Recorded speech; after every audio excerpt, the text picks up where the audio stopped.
अस्सलाम वालेकुम वरहमतुल्लाहि वबरकातुहू। कैसे आप सब लोग। कुछ अनजानी अनजानी बात सब साइमा के साथ मैं बात करूँगी अपने बेटे को लेके जो जो बिस्तर में है, जो बीमार है। उसके ऊपर अभी तक नहीं पता अटैक हुआ है या एक एक्सीडेंट था। कोई भी नहीं जानता कि अटैक है या एक्सीडेंट। पर काफ़ी लोगों ने ये बोला है कि ये कोशिश थी, इसे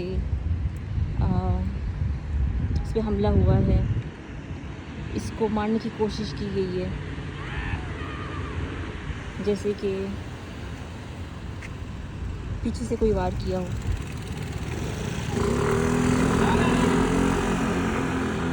ऐसे वो भी मोटर बाइक में था। ये मोटर बाइक इनकी उम्र का नहीं, काफ़ी बड़े लोग हैं। 30 साल के इन्होंने मोटर बाइक शायद 15 साल के बच्चे की पकड़ी हुई। तो ऐसे ही मेरा बच्चा ने भी ऐसे किया और न तहकीक हुई न कुछ हुआ। काफ़ी पुरानी बात है, जब हम एडमिट हुए हॉस्पिटल में बच्चे के लिए। ये हॉस्पिटल जो है सिर्फ ऐसे जो बच्चे काम नहीं करते उनके लिए बनाया कि उनके लिए स्टे वहाँ पर की जाए। पहले तो फॉर एवर स्टे होता था कि जब तक जिएगा ये इधर रहेगा।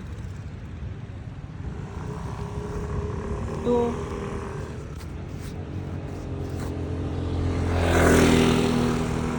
ऐसे स्टे था कि जब तक वो रहेगा, जब तक रह सकते हैं, ये तुम्हारा घर है, तुम्हारा रूम है। बड़ी ऐसी बातें बोलते थे कि इधर ही रहेगी, इधर ही रहना होगा। तो ये हुआ कि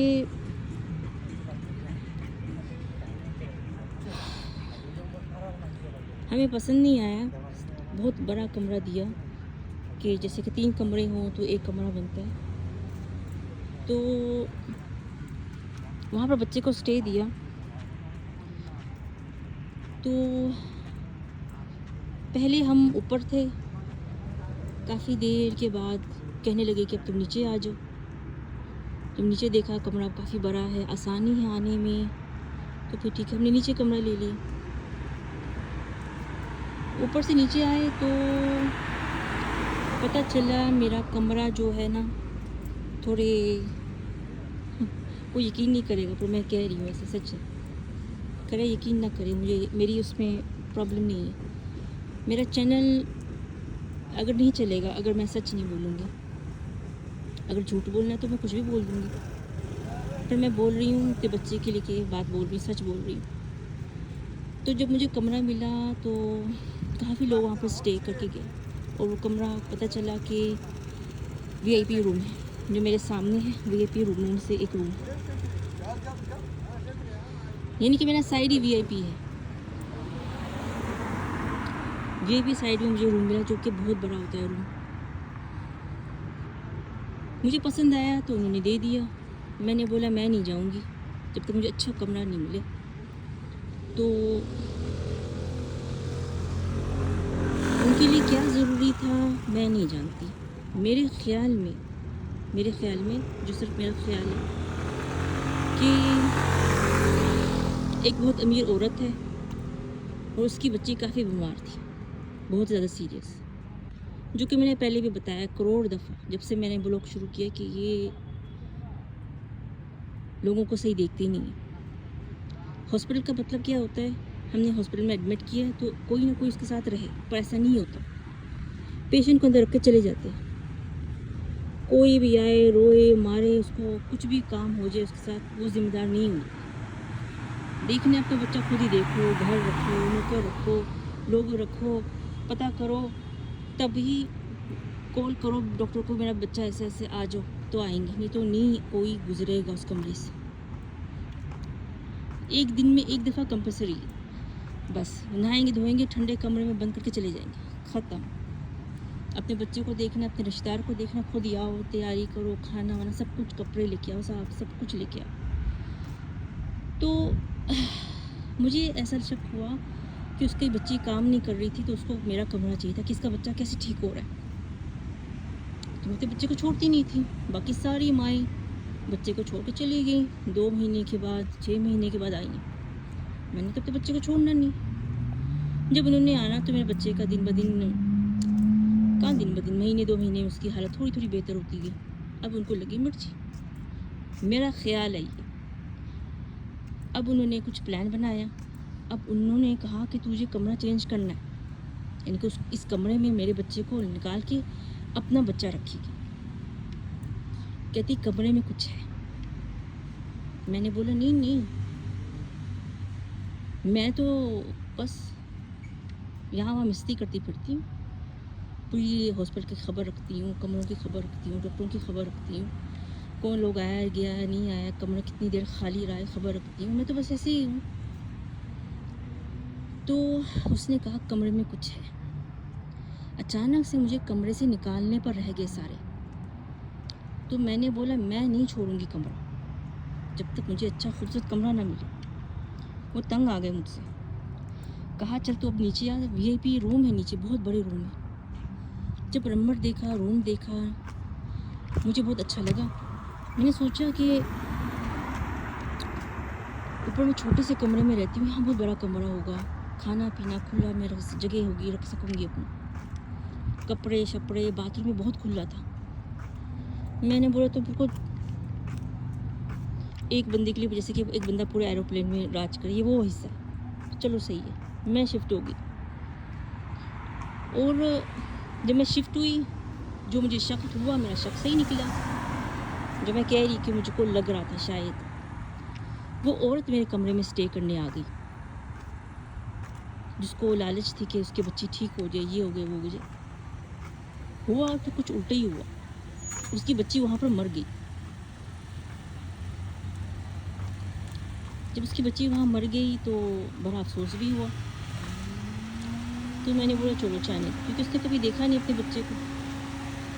2-2 महीने के बाद छोटी सी बच्ची के साथ क्या होता है, एक पत्थर की तरह बन जाते हैं लोग। बच्ची को माँ चाहिए, छोटी सी बच्ची, माँ का पता ही नहीं। तो ये हुआ कि ना, मैं जब रहने लगी उस रूम में, एक VIP बंदा रह के गया मेरे सामने, ठीक हो गया क्योंकि VIP था। पता नहीं क्या करते हैं, सबकी रूह निकालते हैं, सबकी ताकत निकाल के उसको देते, उसको ठीक कर देते हैं। VIP है क्योंकि बहुत अमीर है, पैसे वाले। वो मुर्दा आया था, ठीक होकर चला गया 1 महीने के अंदर। फिर दूसरा आया, वो भी VIP था बंदा,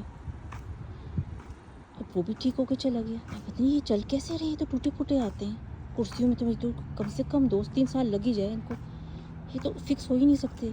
बिल्कुल टूटे हुए कमरें लटकी हुई, तो ये कभी नहीं ठीक हो सकते। तो फिर दूसरा बंदा आया, शराबियाँ कबाबियाँ, रात के कितने कितने बजे आना जाना, और उनके आना जाना, खाना पीना तो ऐसा था कि खुशबू घंटे घंटे जाती ना थी। तो मेरा थोड़ा सा ध्यान भरने लगा वहाँ पर कि है कौन। पता चला कि बहुत रईस लोग हैं। मुझे वहाँ पर कमरा मिला। चलो अभी मिल ही गया। अभी मेरी जो बातचीत होने शुरू हो गई उन बंदों से, सलाम दुआ हुई। ये हुआ कि 6 महीने से मेरे एक दीवार थे, हमारा तो दीवार एक ही था। तो उसका बाप के साथ बड़ा बुरा बर्ताव होता। तो चले जाते ना, ये चले जाते याशी लोग खा खू के, तो उसके बाप के साथ बड़ा बुरा बर्ताव होता। कोई आता ही नहीं कमरे में। जैसे कि मैंने बताया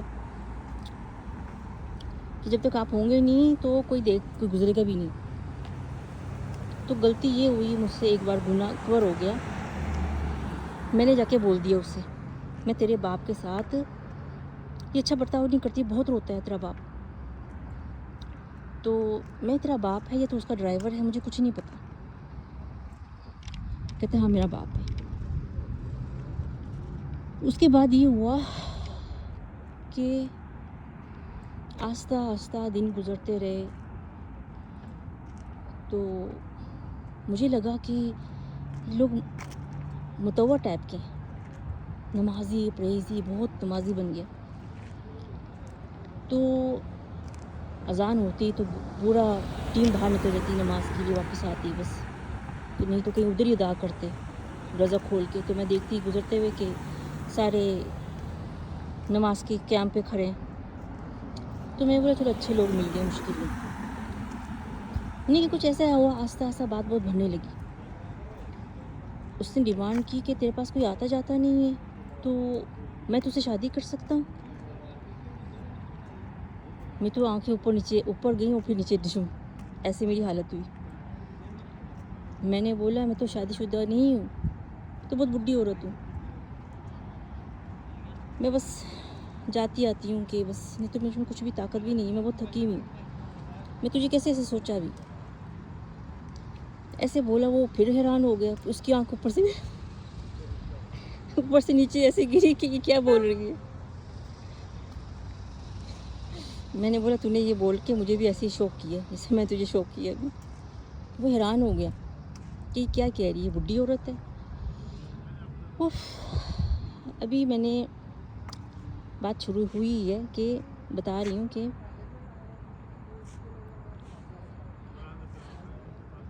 ये हुआ कि उसने फिर से दोबारा बात दोहराई मेरे बेटे के आगे, जो बीमार बच्चा है ना, इसके आगे बात दोहराई। अभी ये इसका हादसा हुआ है या क्या मारा है क्या मुझे नहीं पता, पर ये पूरा जिस्म इसका हिलने लगा। मैं उठ नहीं पा रहा था कि क्या कह रहा है। फिर से इसने बोला कि तुझसे शादी करूँगा मैं तो नमाज़ पढ़ रही थी। मैंने बोला, मैंने सलाम फेरा तो ये सोफ़े में बैठा था आगे मेरे। मैं बच्चे के साथ बैठी थी सोफ़े में, तो एक सोफ़ा बहुत बड़ा खाली रहता है आगे। आगे यानी कि क्या सही कैसे बताऊँ, नहीं मालूम। बहुत बड़ा कमरा है, तो एक कोने में एक बहुत बड़ा सोफ़ा खाली रहता है। तो मैं छोटे सोफ़ा अपने बच्चे के पास उधर ही पढ़ती हूँ, कुरान नमाज़ उसके पास ही रहती हूँ। अब मैंने सलाम भी नहीं फेरी, इसने कहा कि मुझसे शादी फिर से हुई, पागल वाली बात कही इसने। मैंने दफ़ा दूर कर दिया। मैं दरवाज़ा इतना बड़ा खुला हुआ है, चल सलाम दुआ के लिए आया, दफ़ा हो जाएगा थोड़ी देर के बाद, क्योंकि मेरे लिए कोई नई बात तो है नहीं। प्रपोज़ल जब से पैदा हुई यहाँ वहाँ आते रहते हैं। तो मैंने फिर नज़रअंदाज कर दिया और बैठे बच्चे को देखने लगी। फिर इसने ऐसी बात की। अब मुझे चढ़ गया गुस्सा। मेरा बेटा मछली की तरह तड़पने लगा, ये क्या बोल रही है। उसने कहा कि कुछ भी हो जाए मैं तुझसे शादी करूँगा। जब इसने ये बोला ना, मैं दफ़ा हो गई, निकल उठ मेरे कमरे से बाहर निकल। मैं इतनी देर से चुपचाप 6 महीने हो गए बैठे हुए हैं कि मेरा एक दीवार का पड़ोसी है, चलो जाने दो। और पत्नी 25 साल का 23 साल का कुछ ऐसे लड़का था, पागल। जब से ऐसे बोला ना, तो मुझे गुस्सा बहुत देर से आ, जब आता है ना फिर वो ठीक ठंडा होना नामुमकिन होता है। तो मैंने बोला तू अभी निकल बाहर यहाँ से। तो उसने मेरे बच्चे को देखा, मेरे लिए खाना पूछा, हर चीज़, यानी कि और कि छोटे लोग नहीं थे। इतने बड़े बड़े खाने के डब्बे में देख के हैरान होती थी। तो घंटे घंटों खुशबू ही नहीं जाती थी, कभी गोश्त लेके आ रहा है, कभी ये लेके आ रहा है। तो मैंने सोचा कि ना, काफ़ी उस देर सोचती रही कि इतनी देर के बाद से ऐसी बात क्यों की, अभी मुझे ज़लील होना पड़ेगा, यानी कि अपना कमीनापन दिखाना पड़ेगा। काफ़ी देर के बाद मैंने ऐसा कह दिया कि अभी दफ़ा हो जाए, दोबारा आना नहीं इधर कभी भी। पर तो आपको तो पता है आदमी कैसे होता है, सब आदमी सुनेगा तो समझ जाएगा। ये छिपकलियाँ होती हैं, चिपक जो छूटती नहीं है। ये यहाँ तक मेरे घर तक आ गया। इसकी वजह से मैं वहाँ हिस्से से निकल गई। मुझे उस हिस्से से नफ़रत होने लगी इसकी वजह से। जब भी इसको देखो मेरे सिंग निकल आए। तो सबने फ़ैसला किया कि इसको वहाँ से निकाल दिया जाए, चेंज कर दिया जाए। चलो चेंज भी कर दिया, इसको रूम चेंज कर दिया। मुझे काफ़ी सुकून मिला। फिर उसके बाद ये हुआ कि पता नहीं क्या हुआ, क्यों जैसे निकाल दिया इन्होंने मुझको, मुझे नहीं मालूम। कहते हैं कि तुझे जाना होगा घर में, हम ज़्यादा देर नहीं रखेंगे।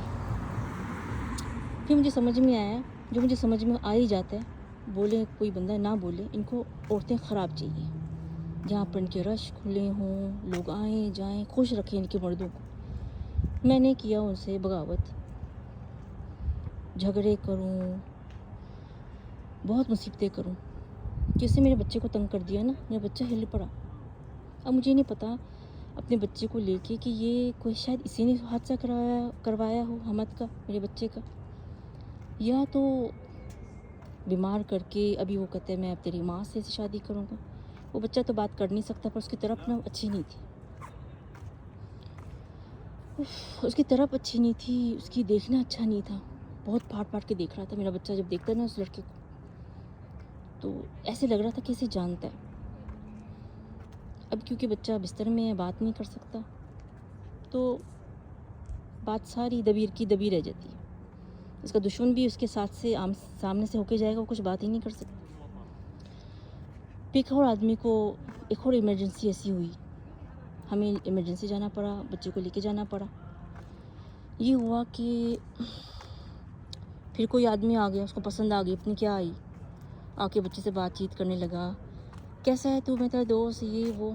मेरे बच्चे का हाथ पकड़ रहा है, तो उसने ना अपना, उसका हाथ वैसे ही विंगा हाथ, वो विंगा हाथ उसने हिला दिया। मैंने बोली तेरा दोस्त नहीं हो सकता। उसने जिस तरह से हाथ हटाया है ना, मैं बोली ये तुझे जानता भी नहीं है। बस घुस गया कमरे, 1 घंटा बात करके गया, देख के गया मुझको। ये रूम में पर्दे लगे होते हैं, इधर आना नहीं होता, एंट्री हो ही नहीं सकती जब तक कोई जान पहचान वाला ना हो। पर क्योंकि ऐसा बच्चा देखा है बीमार है, मैं जो भी झूठ बोल लूँ। आराम से उसने एंट्री भी की, उसको दोस्त भी बोला स्कूल का, ये वो बैठा, पर वो हाथ मिलाने के लिए तैयार ही नहीं हो रहा। अहमद मेरा बच्चा, मैंने बोला ये तुझे नहीं जानता, तो जा ही नहीं रहा कमरे से बाहर। कोई अनजाना आदमी घुस गया और जा ही नहीं रहा। उसकी टेढ़ी मेढ़ी उंगलियां पकड़ रहा है, बार बार खींच रहा है, बातें कर रहा है। मैं तो कुछ और ही लग रहा है काम मुझको। तो मैं चली गई कमरा छोड़ के, फिर वो भी निकल गई कमरे से बाहर।